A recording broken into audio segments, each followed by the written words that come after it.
آج فیض احمد فیض کی غزل لے کر حاضر ہوا ہوں کہ ترس رہا ہوں مگر تو نظر نہ آ مجھ کو. ترس رہا ہوں مگر تو نظر نہ آ مجھ کو کہ خود جدا ہے تو مجھ سے نہ کر جدا مجھ کو. ترس رہا ہوں مگر تو نظر نہ آ مجھ کو کہ خود جدا ہے تو مجھ سے نہ کر جدا مجھ کو. وہ کپ کپاتے ہوئے ہونٹ میرے شانے پر وہ خواب سانپ کی مانند ڈس گیا مجھ کو.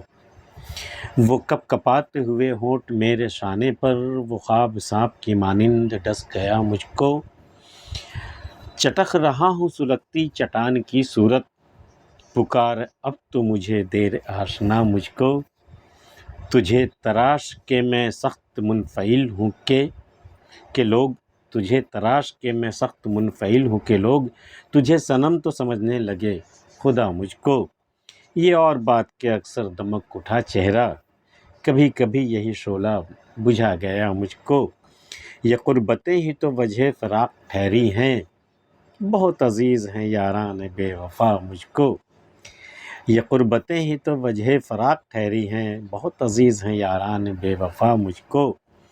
ستم تو یہ ہے کہ ظالم سخن شناس نہیں ستم تو یہ ہے کہ ظالم سخن شناس نہیں وہ ایک شخص کے شاعر بنا گیا مجھ کو. اسے فراز اگر دکھ نہ تھا بچھڑنے کا اسے فراز اگر دکھ نہ تھا بچھڑنے کا تو کیوں وہ دور تلک دیکھتا گیا مجھ کو. ترس رہا ہوں مگر تو نظر نہ آ. میں تیرے فراق میں تجھے دیکھنے کو ایک نظر دیکھنے کو میں ترس رہا ہوں لیکن ایسا کر تو مجھے نظر مت آ میرے سامنے مت آ تو. حالانکہ میں تجھے تیری ایک جھلک دیکھنے کو میں ترس رہا ہوں کہ ترس رہا ہوں مگر تو نظر نہ آ مجھ کو کہ خود جدا ہے تو مجھ سے نہ کر جدا مجھ کو. ایک تو مجھ سے جدا ہے ایک ستم تو یہ ہے اب تو مجھ سے مجھ کو جدا مت کر دے. وہ کہتے ہیں نا مومن نے کہا تھا نا کہ تم میرے پاس ہوتے ہو گویا جب کوئی دوسرا نہیں ہوتا. تو یہ صنم سے وہی آرزو لیے ہوئے وہی ارمان ہے کہ اگر جس کو دیکھنے کے لیے ترس رہا ہے احمد فراز اگر وہ سامنے آ جائے تو یہ خود سے بھی جدا ہو جائے. تو مطلب جب کوئی دوسرا نہیں ہوتا مطلب خود اپنا وجود بھی معطل ہو جاتا ہے ختم ہو جاتا ہے بالکل مٹ جاتا ہے. تو حالانکہ میں ترس رہا ہوں تیری ایک جھلک دیکھنے کے لیے ترس رہا ہوں مگر تو نظر نہ آ مجھ کو کہ خود جدا ہے تو مجھ سے نہ کر جدا مجھ کو. وہ کپ کپاتے ہوئے ہونٹ میرے شانے پر وہ خواب سانپ کی مانند ڈس گیا مجھ کو. یہ کپ کپاتے ہوئے ہونٹ کے بہت سارے معنی ہو سکتے ہیں. ایک تو یہ کہ بھئی یہ فرط محبت میں ایک کپ کپاتا ہوا ہونٹ جو ہے وہ شانے پر ہے. ایک وجہ تو یہ ہو سکتی ہے دوسری وجہ یہ ہے کہ شاید یہ جدائی کی گھڑی ہے اور ہمیشہ کے لیے جدائی ہے اور صنم جو ہے اس کا رو رہا ہے اور روتے روتے کپ کپاتے ہوئے ہونٹ اس نے آخری بار اس کے شانے پر رکھا ہے اسے چوما ہے جدا ہونے سے پہلے. تو یہ جدائی جو ہے وہ شاید ہمیشہ کے لیے ہے اب دوبارہ ملنے کا کوئی امکان نہیں ہے. تو وہ خواب انہوں نے دیکھا اور یہ خواب جو ہے وہ سانپ کی مانند ڈس گیا ہے شاعر کو کہ یہ کپ کپاتے ہوئے ہونٹ جو میرے صنم کا میرے شانے پر ہم نے دیکھا ہے خواب میں یہ کہیں جدائی کی گھڑی تو نہیں کہیں ہماری زندگی میں جدائی تو نہیں آنے والی ہے ہمیشہ کے لیے. وہ کپ کپاتے ہوئے ہونٹ میرے شانے پر وہ خواب سانپ کی مانند ڈس گیا مجھ کو. چٹک اٹھا ہوں سلگتی چٹان کی صورت پکار اب تو مجھے دیر آشنا مجھ کو. میں مطلب انتظار میں تپتے میں بالکل چٹان کی طرح میں سلگتے میں چٹک گیا ہوں بالکل درار آ گیا بالکل چٹان میں درار آ گئی. چٹک اٹھا ہوں سلگتی چٹان کی صورت پکار اب تو مجھے دیر آشنا مجھ کو. دیر آشنا مطلب دیر سے جاننے والا دیر سے پہچاننے والا دیر سے توجہ دینے والا. دیر آشنا مجھ کو میں تیرے انتظار میں ہوں کب سے کہ تو مجھے پہچانے گا مجھے آواز دے گا مجھے گلے لگائے گا لیکن اب تو پکار تیرے انتظار میں چٹان کی مانند میں چٹک چکا ہوں. چٹک اٹھا ہوں سلگتی چٹان کی صورت پکار اب تو مجھے دیر آشنا مجھ کو.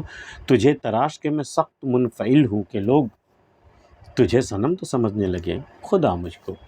اب تجھے تراش کے میں خود بہت پشیماں ہوں بہت شرمندہ ہوں بہت مطلب الجھن میں ہوں بڑا مطلب بہت اپنا آپ کو گنہگار میں محسوس کر رہا ہوں کہ تجھے تراش تو لیا ہے کہ تجھے تراش کے جیسے میں نے کوئی بت تراشا ہو کوئی صنم ہم نے تراشا ہو اپنے ہاتھ سے تجھے تراش کے میں سخت منفعل ہوں کہ لوگ لیکن میں بہت پچھتا رہا ہوں بہت پشیماں ہوں میں کہ تجھے صنم تو سمجھنے لگے خدا مجھ کو. لوگ تجھے صنم سمجھنے لگے مجھے خدا سمجھنے لگے چونکہ صنم کو بنانے والا تراشنے والا میں ہی ہوں.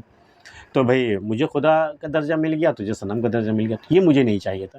میں بہت شرمندہ ہوں تجھے تراش کے میں سخت منفعل ہوں کہ لوگ تجھے صنم تو سمجھنے لگے خدا مجھ کو، یہ اور بات کے اکثر دمک اٹھا چہرہ، کبھی کبھی یہی شعلہ بجھا گیا مجھ کو۔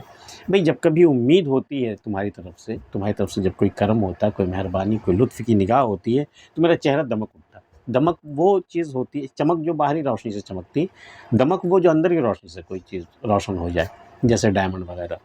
یہ اور بات کہ اکثر دمک اٹھا چہرہ، کبھی کبھی یہی شعلہ بجھا گیا مجھ کو۔ یہی شعلہ جب تمہاری لطف کی نگاہ جب بے رخی میں بدل جاتی ہے تو میرا چہرہ بھی تو بجھ جاتا ہے نا۔ جب امید ناامیدی میں بدل جاتی ہے تو میرا یہی چہرہ بجھ سا جاتا جو ابھی دمک رہا تھا۔ یہ اور بات کہ اکثر دمک اٹھا چہرہ، کبھی کبھی یہی شعلہ بجھا گیا مجھ کو، یہ قربتیں ہی تو وجہ فراق ٹھہری ہیں، بہت عزیز ہیں یاران بے وفا مجھ کو۔ بھئی یہ جو قربتیں ہیں، ہمارے یاروں کی جو قربتیں ہیں، یہی تو فراق کی وجہ ہے۔ یہی جو قریب لوگ ہیں یہی تو بعد میں بچھڑ جاتے ہیں، یہی تو فراق کے غم فراق ہمیں دے کے جاتے ہیں۔ یہ قربتیں ہی تو وجہ فراق ٹھہری ہیں، بہت عزیز ہیں یاران بے وفا۔ مجھے ایسے یار بہت عزیز ہیں جو بے وفا ہوتے ہیں، نہ ان کی قربتیں ملتی ہیں اور نہ ہی ان کی فراق کا غم اٹھانا پڑتا ہے۔ یہ قربتیں ہی تو وجہ فراق ٹھہری ہیں، بہت عزیز ہیں یاران بے وفا مجھ کو۔ ستم تو یہ ہے کہ ظالم سخن شناس نہیں۔ کیا ستم ہے صاحب؟ وہ ایک شخص کے شاعر بنا کے، جس شخص کے چکر میں ہم نے شاعری شروع کی اور میں شاعر بن گیا، ستم یہ ہے کہ وہ شکن شناس نہیں ہے، وہ شاعری کی زبان ہی نہیں سمجھتا، وہ ہمارے اشعار نہیں سمجھتا، ہماری باتیں ہی نہیں سمجھتا، جس کی خاطر میں شاعر بنا۔ کہتے نا کہ میں شاعر تو نہیں مگر اے ہنسی، جب سے دیکھا میں نے تجھ کو شاعری آ گئی۔ ستم تو یہ ہے کہ ظالم شکن شناس نہیں، وہ ایک شخص کے شاعر بنا گیا مجھ کو۔ اسے فراز اگر دکھ نہ تھا بچھڑنے کا، اے فراز اگر اسے تجھ سے بچھڑنے کا دکھ نہیں تھا تو کیوں وہ دور تلک دیکھتا گیا مجھے۔ کبھی جدائی کا عالم آپ نے دیکھا ہے؟ کیسے جدا ہوتے ہیں جب کوئی دو شخص جب آپس میں بہت چاہنے والے ایک دوسرے سے جدا ہوتے ہیں تو جاتے جاتے نہیں پلٹ کے دیکھنا، دور تک دیکھتے جانا، جب تک نظر ہے، جب تک نظر آ سکتے ہو تب تک وہ جانے والا آپ کو پلٹ کے دیکھتا رہتا ہے۔ تو اسے فراز اگر دکھ نہ تھا، اگر اسے مجھ سے بچھڑنے کا دکھ نہیں تھا تو وہ دور تک کیوں پلٹ کے دیکھتا ہوا گیا، تو کیوں وہ دور تلک دیکھتا رہا مجھ کو۔ یہ منظر تھا۔ احمد فراز کی یہ غزل آپ کو کیسی لگی ہمیں بتائیے گا، اور اگر آپ نے ہمارے چینل سبسکرائب نہیں کیا ہے تو ایسی چیزیں سننے کے لیے آپ ہمارے چینل سبسکرائب ضرور کر سکتے ہیں۔ ملتے ہیں پھر کسی اگلی ویڈیو میں، تب تک کے لیے اللہ حافظ۔